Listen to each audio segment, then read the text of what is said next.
పక్కపక్క గ్రామాలలో ఇద్దరు డిఎస్పీలు పెట్టారు మీరు.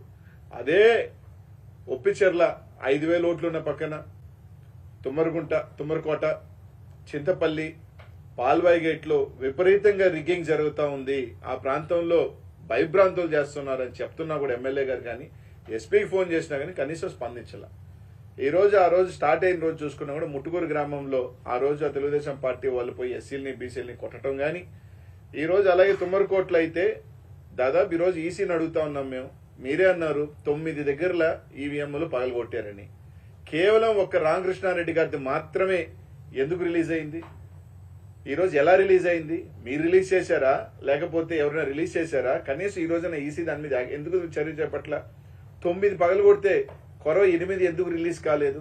8 సంఘటనలు ఎందుకు రిలీజ్ కాలా? ఆ ఫుటేజ్లు ఎందుకు బయటికి రాలా? దీని మీద అన్ని కూడా అని చూస్తున్నప్పుడు ఒక అనుమానాలు దావతిస్తూ ఉన్నాయి. ఈరోజు తుమ్మరకోటకు సంబంధించి తెలుగుదేశం వాళ్ళు పగలగొట్టారు, దాదాపు ఇంకొక దగ్గర పగలగొట్టారు, చింతపల్లిలో రిగ్గింగ్ చేశారు, ఒప్పిచెర్లలో అయితే ఎస్టీలని ఓట్లు లేకపోతే బూత్లో కొట్టుకొని బయటకు తీసుకొచ్చారు. ఇదే పాల్వాయి గేటుకి సంబంధించి బీసీలు ఎస్సీలు మహిళలు ఓట్లేని పోతా ఉంటే ఓట్లేనియకుండా కొట్టి తరిమేస్తుంటే ఎమ్మెల్యే గారు పోయి దాదాపు 1.5 గంట ఎస్పీకి ఫోన్ చేసినా అదే ఎస్పీ గారు మాచర్ల చుట్టూ తిరిగారు కానీ కనీసం పాల్వాయి గేట్ దగ్గరికి రావాలన్న ఆలోచన కూడా చేయలేదు. ఎందుకంటే ఇదంతా ఒక ప్రీ ప్లాన్డ్ గా ఎక్కడెక్కడ ఇబ్బంది పెట్టాలి, ఎక్కడెక్కడ తెలుగుదేశం వాళ్ళు రిగ్గింగ్ చేసుకోవాలి అని ఒక ప్రీ ప్లాన్డ్ గా చేసిన పద్ధతిలోనే నడిచింది. 1.5 గంట సేపు ఎమ్మెల్యే గారు ఆడ నిలబడి ఈరోజు ఎస్సీలు కానీ మహిళలు కానీ వచ్చి బోరుమని ఈ విధంగా మమ్మల్ని ఓట్లేనిది కొట్టి తరిమేస్తున్న ఎస్పీ గారు స్పందించకపోతే ఏ అభ్యర్థి అయినా ఎవరైనా ఏం చేస్తారు? కొన్ని కఠినమైన కార్యాలు దీనికి ఎవరు రెస్పాన్సిబుల్? దీనికి సంబంధించి అధికారులు రెస్పాన్సిబుల్ కదా? ఎలక్షన్ కమిషన్ కి ఈ ప్రాంతాల్లో ఒకసారి 7 బూతుల దగ్గర పగలగొట్టేస్తే రీపోలింగ్ ఎందుకు పెట్టలేదు? మళ్ళీ అక్కడే రీపోలింగ్ ఎందుకు చేయించారు? ఇదే తుమ్మరకోటలో మేము ఎస్పీ గారికి ఫోన్ చేశాం. సార్ అక్కడ భయపడతా ఉన్నారు, ఏజెంట్లు కూర్చునే దానికి కూడా ఇబ్బంది. అంటే పోలీసు ఆడ కూర్చోబెట్టి వైసీపీ ఏజెంట్లు లేకుండా రిగ్గింగ్ చేయించిన మాట వాస్తవం కాదా? ఇది ఎస్పీ గారితో మేము మాట్లాడలేదా? పాల్వాయి గేట్ దగ్గర ఆయన రామకృష్ణారెడ్డి గారు ఏదైతే రామకృష్ణారెడ్డి అబ్బాయి తల పగిలింది, ఆయనకి దెబ్బలు తగిలినాయి. ఈరోజు అనేక రకాల అరాచకాలు తెలుగుదేశం పార్టీకి వక్తాసుగా ఈరోజు అడుగుతా ఉన్నాం. మీరు చెప్తా ఉన్నారు కదా కానిస్టేబుల్ 2 గ్రామాలకు సంబంధించి డిఎస్పీలను పెట్టి కర్లకుంటలోను కేపీగూడెంలో ప్రతి ఓటర్ని ఇది నీ ఓటా అని మీరు చూసిన డిఎస్పీ గారు ఒప్పిచెర్లో కానీ తుమ్మరకోటలో కానీ చింతపల్లిలో కానీ పాల్వాయిగోట్లో కానీ ఎందుకు చూడలేదని అడుగుతా ఉన్నా. అక్కడికన్నా ఎక్కువ ఓట్లున్న ప్రాంతం కదా, ఇక్కడ ఎందుకు పెట్టలేదు మీరు డిఎస్పీలని? ఎందుకు సిఐని పెట్టలేదు? ఎందుకు ఎస్ఐని కూడా సంబంధించి ఎందుకు పెట్టలేదు? కనీసం దాని ఫుటేజ్లు రిలీజ్ చేయండి. కనీసం ఈ 4 బూతులకు సంబంధించి చింతపల్లిలో ఉన్న 4 బూతులు, ఒప్పిచెర్లో ఉన్న 3 బూతులు, తుమ్మరకోటలో ఉన్న 3 బూతులను ఈసీ న్యూస్ ఎలక్షన్ కమిషన్ అర్థం నిజంగా ఇంపార్షియల్ గా చేసే పని అయితే ఆ బూత్ లో రోజు జరిగిన వారి అంతా కూడా తీసి జరిగిన దాని మీద విచారణ జరిపే అవసరం అయితే రీపోలింగ్ పెట్టమండి. ఈరోజు స్పష్టంగా మా ఎమ్మెల్యే గారు దాని మీద రీపోలింగ్ జరగండి ఈ విధంగా జరిగితే దాని మీద ఈ రోజు దాకా యాక్షన్ తీసుకోవాలి. 13వ తారీఖున మీరు చెప్పారు పగలగొట్టారని. 13వ తారీఖున ఎస్పీ లేదా, పోలింగ్ ఆఫీసర్ లేదా? ఆ రోజు వెబ్ కాస్టింగ్ నుంచి మీరు వీడియో ఎందుకు తొలగించలేదు? 20వ తేదీ దాకా పట్టిందా మీకు? అంటే ఎవడో రిలీజ్ చేస్తే ఫేక్ది కావచ్చు వాట్ ఎవర్ రిలీజ్ చేశారు. అది ఎలా రిలీజ్ అయింది? ఒకటే రిలీజ్ అయింది. 9 ఏమైనాయి? 9 ఉండాలి కదా. ఆ 9 ఎందుకు రిలీజ్ చేయలేదు? అంటే వైఎస్ఆర్సీపీ గొడవలు చేసింది అనేది ఒక బ్లూ ప్రింట్ ఇవ్వాలన్న క్రమంలో తెలుగుదేశం పార్టీని కాపాడుతున్న మాట వాస్తవం కాదా? ఈరోజు ఎలక్షన్ కమిషన్ ఈరోజు దాదాపు అదే కారంపూడిలో ఎన్నికలైపోయిన తర్వాత పోతురాజుగుంటలో బుడగజంగాల మీద, పేదల బుడగజంగాల ఇళ్ల మీద దాడి చేసి టీవీలతో సహా ఎత్తుకోపోయిన సంఘటనలు వాస్తవం కదా? ఇవన్నీ ఎందుకు ఇది చేయట్లేదు? ఈరోజు కేవలం మేము అడుగుతా ఉన్నాం, ఈ 4 గ్రామాలకు సంబంధించి మీరు ఫుటేజ్ రిలీజ్ చేయండి.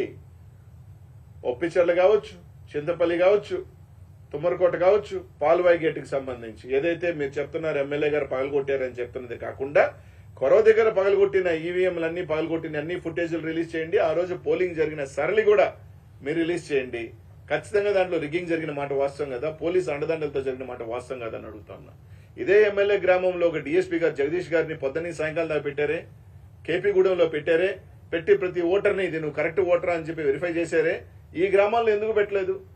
మా కృష్ణదేవరాయలు గారు అడుగుతారు, ఎక్కడా సవరణ కనుక్కోండి. ఎమ్మెల్యే గారి సంబంధించి మాచర్లో పెట్టలేదా? కేపీగూడెంలో పెట్టలేదా? ఈ 4 గ్రామాల్లో మీకు సంబంధించి రిగ్గింగ్ గ్రామాల్లో మీ సామాజిక వర్గం సంబంధించి ఎస్సీలని బీసీలని ఎస్టీలని కొట్టి తరిమేస్తున్న సంఘటనలు వీడియోలు మీకు కళ్ళ కనిపించలేదా? వీటి మీద రీపోలింగ్ చెప్పే ధైర్యం మీకు ఉందని అడుగుతా ఉన్నాం. ఆయన చెప్తారు నా ఫోన్ రికార్డు చూసుకోండి పోలీసులు. ఈ రోజు ఎవరైనా ఫోన్లో మాట్లాడతారా? ప్రతి ఒక్కడు వాట్సాప్ కాల్ మాట్లాడుతున్నాడు. వాట్సాప్ కాల్ సీడీఆర్ రికార్డ్స్లో రాదు. మరి అంతా ఒకవేళ ఆయన మీద అనుకుంటున్నాడో తెలియట్లేదు, మేమంతా ఎర్రోలు అనుకుంటున్నాడో అర్థం కావట్లేదు. కానీ మా ఫోన్ రికార్డ్ చూసుకోండి, మా ఫోన్ రికార్డ్ చూసుకోండి, మా ఫోన్ రికార్డ్ చూసుకోండి అని అడుగుతా ఉన్నారు. వాట్సాప్ కాల్ చేస్తే ఫోన్ రికార్డులు ఏడొస్తుంది? అంటే ఏదో మేమంతా సత్యహరిశ్చంద్రులవి, మాకేం సంబంధం లేదు. ఈరోజు ఒకటే అడుగుతా ఉన్నాం, మీరు 2 గ్రామాల్లో 2 డిఎస్పీలను పెట్టినారు. ఈ గ్రామాల్లో ఎందుకు పెట్టలేదు? ఈ గ్రామాల్లో ఎందుకు మీరు సెక్యూరిటీ ఇవ్వలేదు? ఎమ్మెల్యే గారు అడుగుతా ఉన్నా కూడా, ఈరోజు పల్నాడులో మీరు తీసుకున్నా కూడా గురజాల్లో కొత్త గణేశం పాడు ఏ విధంగా దాడులు జరిగినాయి? సత్యనపల్లిలో అంబటి రాంబాబు గారు 4 బూతులకు సంబంధించి అడుగుతాను, దాని గురించి పట్టించుకోలేదు. ఈరోజు ఎందుకు దారి తీసినాయి? ఒక ఎమ్మెల్యే అభ్యర్థి లోపలికి వెళ్ళి చేయాల్సిన పరిస్థితి ఎందుకు వచ్చింది?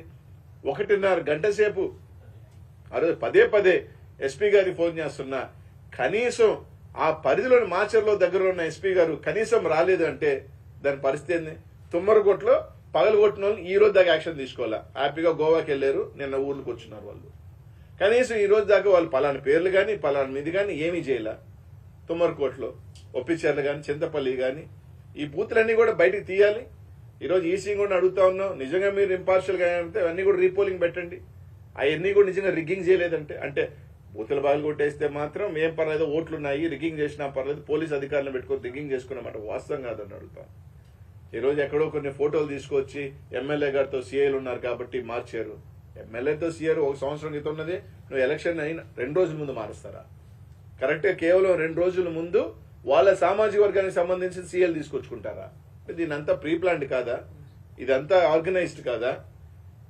ఒక ఎమ్మెల్యే అభ్యర్థికి ఫోన్ చేసి ఇక్కడ జరుగుతుందని చెప్తాను, ఎస్పీ ఎక్కడ స్పందించాడు? కనీసం ఫోన్లు ఎత్తాడా? ఈరోజు అన్ని దగ్గర ఊర్ల మీద పడి దాడులు చేశారు, ఎస్సీ ఎస్టీల మీద, బీసీల మీద. అవన్నీ కప్పిపోస్తాయి. ఈరోజు ఎలక్షన్ కమిషన్ ఒకటి అడుగుతున్నాం, అన్ని వదలండి. పోలింగ్ జరిగిన పద్ధతి సార్ అన్ని కూడా వీడియోస్ ఉన్నాయి కదా మీ దగ్గర, వెబ్కాస్టింగ్ జరిగి. అసలు ఇది ఒకటి మీరు రిలీజ్ చేశారా వీడియో, లేదా ఎవరైనా దొంగతనంగా రిలీజ్ చేశారా? దొంగతనంగా రిలీజ్ చేస్తే ఎవరు చేశారు? వాళ్ళ మీద ఏమైనా యాక్షన్ తీసుకున్నారా? కొరవ ఎందుకు రిలీజ్ చేయలేదు? అన్ని కూడా 9కి సంబంధించిన ఈవీఎంలు కూడా రిలీజ్ చేయాల్సిన అవసరం ఎంతో ఉంది కదా, బూత్ కూడా టీవీలకి, వీటి మీద కూడా మీరు యాక్షన్ రిలీజ్ చేయాల్సిన అవసరం ఉంది కదా. సెంట్రల్ ఎలక్షన్ కమిషన్ వాటి మీద కూడా తీసుకొని రాయాల్సిన పరిస్థితి ఉంది కదా అని అడుగుతా ఉన్నా.